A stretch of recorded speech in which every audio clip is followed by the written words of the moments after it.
तो G20 में हिस्सा लेने के लिए अमेरिका के राष्ट्रपति जो बाइडेन आज देर रात दिल्ली के लिए रवाना होंगे। व्हाइट हाउस के प्रवक्ता ने बाइडेन के भारत यात्रा पर ये पूरी जानकारी यहां पर दी है, जिसके मुताबिक अमेरिकी प्रेसिडेंट बाइडेन वॉशिंगटन से आज ही रवाना होने वाले हैं। उनका विमान कुछ देर के लिए जर्मनी में ठहरेगा और वहां पर ईंधन लेने के बाद वहां से फिर से उड़ान भरेगा देश की राजधानी दिल्ली के लिए, क्योंकि G20 के लिए दमखम दिखाने के लिए हिंदुस्तान पूरी तरह से अब तैयार है। अमेरिकी राष्ट्रपति बाइडेन कल दिल्ली पहुंच जाएंगे, वो तस्वीर भी आपके सामने होगी। यानी आज उड़ान भरी जाएगी अमेरिकी राष्ट्रपति जो बाइडेन की तरफ से ईंधन भरने के लिए थोड़ी देर के लिए जर्मनी में ठहराव होगा, लेकिन उसके बाद फिर कल मौजूदगी होगी देश की राजधानी दिल्ली में।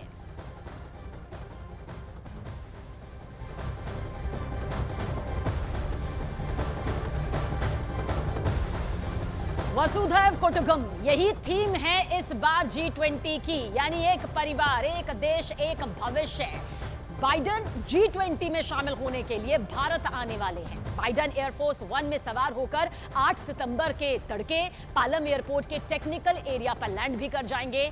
अमेरिकी राष्ट्रपति बाइडेन का सुरक्षा प्रोटोकॉल बेहद मजबूत होता है। वो चाहे जिस भी देश की यात्रा पर जाएं, दुनिया में कहीं भी वो कदम रखें, सुरक्षा ऐसी होती है कि परिंदा भी पर नहीं मार सकता।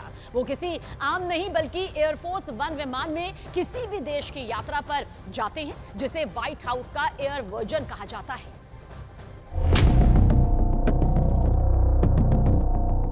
बलवान, शक्तिमान, बाहुबली, बलशाली, ताकतवर, जोरावर।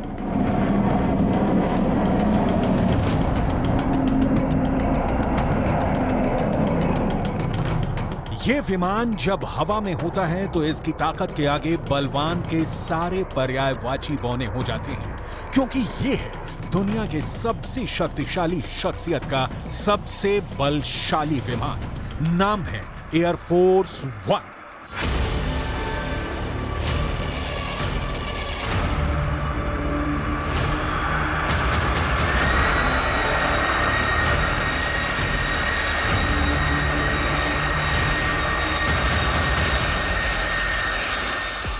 अमेरिका के राष्ट्रपति को जब एक देश से दूसरे देश में जाना होता है तो वो एक खास तरह से डिजाइन किए गए प्लेन में सफर करते हैं। इस प्लेन का नाम है एयरफोर्स 1। अमेरिका के राष्ट्रपति G20 सम्मेलन में हिस्सा लेने के लिए भारत आ रहे हैं इसी प्लेन में सवार होकर, और ये प्लेन इतना हाईटेक है कि हर काम बखूबी अमेरिकी राष्ट्रपति हवा में रहते हुए कर लेते हैं, और इस एयरफोर्स 1 पर हवा में भी हमला करना लगभग नामुमकिन है। अमेरिका के एयरफोर्स 1 को दुनिया का सबसे हाईटेक प्लेन कहा जाता है। इसे आसमान में उड़ता हुआ अमेरिका के प्रेसिडेंट का परमाणु बंकर कहा जाता है। दुनिया की सबसे ताकतवर मिसाइल भी इसके आगे सरेंडर कर देती है। प्रलयंकारी परमाणु बम भी इसका बाल बांका नहीं कर सकता, क्योंकि ये विमान बलशाली भी है और विशाल भी।